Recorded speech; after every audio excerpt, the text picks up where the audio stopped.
पहली बात तो उपासक को ये नहीं देखना कि हमारा मन लगता है कि नहीं। उपासक को नाम चलाने का प्रयास करना चाहिए। पहला प्रयास नाम चलाना है। दूसरा, हमारा जो मन नाम जप के समय बहुत भूत भविष्य की बातें सोचता है, व्यर्थ की बातें सोचता है, पाप की बातें सोचता है, उनका कोई भी प्रभाव मन पर नहीं पड़ेगा। वो सब डिलीट हो जाएंगे क्योंकि नाम चल रहा है। और बहुत जन्मों के संस्कार हमारे नाम में भरे पड़े हैं। जैसे जैसे हम नाम जप करते हैं वो अपने संस्कार भागवतिक डालता है मन पे और मन के जागतिक संस्कारों को बाहर करता है। और उपासक उस प्रक्रिया को समझ नहीं पाता और वो विचलित होकर सोचता है कि जब मैं नाम जप करता हूँ तो मन नाम में न लग करके संसार में जाता है। तो पहली बात तो आप निश्चिंत रहिए, आपका नाम जप करने से ही काम बन जाएगा। मन भले संसार में जाए, मन भले इधर उधर का चिंतन करे, उसे कोई फर्क नहीं पड़ता। जैसे अग्नि में दाहिका शक्ति है तो आप भाव से छुओ या अनजान को या कोई जान के जैसे भी छुओगे उसमें दाहिका शक्ति अपना काम तुरंत करेगी, आपको जला देगी, स्पर्श करते ही जला देगी। जैसे अमृत में मारण शक्ति का नाश करने वाली शक्ति विराजमान है, आप जो ही अमृत पिएंगे आप मृत्यु से बच जाएंगे। जैसे विष, उसमें मारण शक्ति विराजमान है, आप जो ही पिएंगे आप मर जाएंगे क्योंकि उसका प्रभाव है। ऐसे नाम में आनंद शक्ति, तारण शक्ति, पाप क्षय शक्ति, दुखों का विनाश शक्ति, ये सब विराजमान है। आपकी जिह्वा से नाम छुआ कि आपका परम मंगल होगा। इसीलिए गोस्वामी जी ने लिखा है, भाव कुभाव अनख आलसहु नाम जपत मंगल दिश दसहु। भाव से या कुभाव से, अनख से या आलस्य से जैसे भी नाम जप किया जाए वो हमारे सारे पापों का नाश करके, चाहे जहां हम देश विदेश कहीं भी दसों दिशाओं में हो, हमारा मंगल हो जाएगा। इसलिए हमें प्रधानता रखनी है नाम जप की, ना कि मन लगने की, क्योंकि नाम जप के प्रभाव से ही चंचल मन स्वयं वशीभूत हो जाएगा। हमारे रसिक महापुरुष श्री ध्रुवदास जी से पूछा गया कि मन बड़ा चंचल है, कहीं भगवान में लगता नहीं है, तो इसका क्या उपाय है कि मन को लगा दिया जाए। तो उनका मन तो चंचल सबनते, या को कौन उपाय। तो बोले साधन को हरि भजन है, कै सत्संग सहाय। यदि महापुरुषों का सत्संग मिले और भगवान नाम जप करने को मिले तो हमारा मन आज नहीं तो कल निश्चित लग जाएगा। लेकिन आज हम अभी राधा बोल रहे हैं और अभी हमारे प्राण निकल जाए और मन संसार में लगा रहा है तो भी हमें भगवत प्राप्ति हो जाएगी। जैसे पुत्र में मन लगा था अजामिल का, ना कि भगवान में, और पुत्र का नाम था नारायण, तो जहां नारायण पुकारा तो उसका कल्याण हो गया।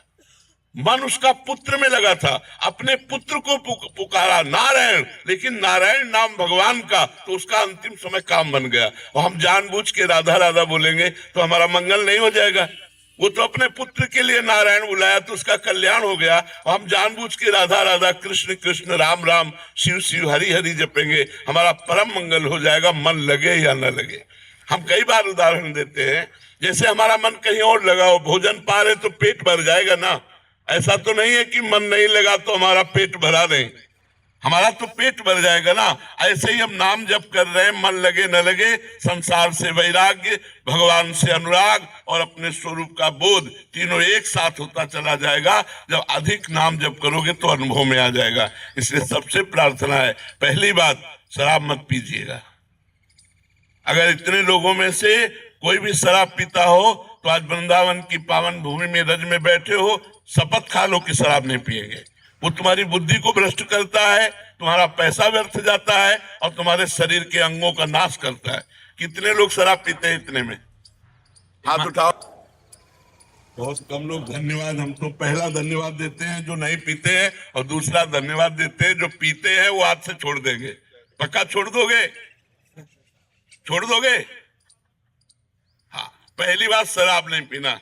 दूसरी बात, राजकीय, राष्ट्रीय और व्यापारिक, इन उद्देश्यों में जो देश विदेश जाते आते हैं या जो हमारे देश के संरक्षक हैं, उनको मांस भी परोसा जाता है। कोशिश कीजिए, हम ना की कसम नहीं खा रहे, कोशिश कीजिए कि आपका आहार मांस शून्य हो। जैसे हमारे राष्ट्र सैनिक हैं, इनको सुविधा होती खा सकते हैं और चाहे तो ना भी खा सकते हैं, तो हम जोर नहीं देते, लेकिन प्रार्थना करते हैं कि बिना मांस के भी शरीर में बल आ जाएगा यदि आप संयम से रहेंगे और पवित्र भोजन पाएंगे। किसी जीव का मांस ना खाइए, क्योंकि ये पाप आपके शरीर को अभी नहीं तो आगे चलकर, और इस जन्म में नहीं तो अगले जन्म में बहुत दुख भोगना पड़ेगा जो दूसरे शरीरों का मांस खाते हैं। अगर राष्ट्रीय सेवा में है तो भगवान जैसे निर्वाह करे वैसे निर्वाह करो। अगर बच सकते हो तो मांस खाने से बचो। अगर शराब पीना और मांस खाना, और तीसरा दोष पराई स्त्री से व्यभिचार करना, अगर इन तीनों पर आप विजय प्राप्त कर लें और नाम जप करें तो इसी जन्म में आपका मंगल हो जाएगा, इसी जन्म में सारे दुख छूट जाएंगे। जो केवल 3 बातों को स्वीकार कर लीजिए, हमारी बात मान लीजिए कि अगर माता बहन पराये पुरुष से और पुरुष पराई माता बहनों के साथ ऐसे गंदे आचरण ना करे तो हमारे भारत में गृहस्थी बिगड़े ना। आज हमारे भारत की गृहस्थी बिगड़ रही, गृहस्थ धर्म बिगड़ रहा है। ये हमारे भारतीय धर्म में नहीं। प्राणपन से पत्नी को अर्धांगिनी माना गया और पति को प्राणेश्वर माना गया। जहाँ हमारे धर्म में ये बात है, वो ये बातें, गंदी बातें ऐसे संशय पैदा करे जो पराय पुरुष पराय स्त्री। तो ये 3 बातें आप स्वीकार कर लीजिए तो आपका जीवन धन्य हो जाएगा। किसी से आशीर्वाद मांगने की जरूरत नहीं है। यदि आप सही आचरण करेंगे तो सबके आशीर्वाद आपके पास आ जाएंगे।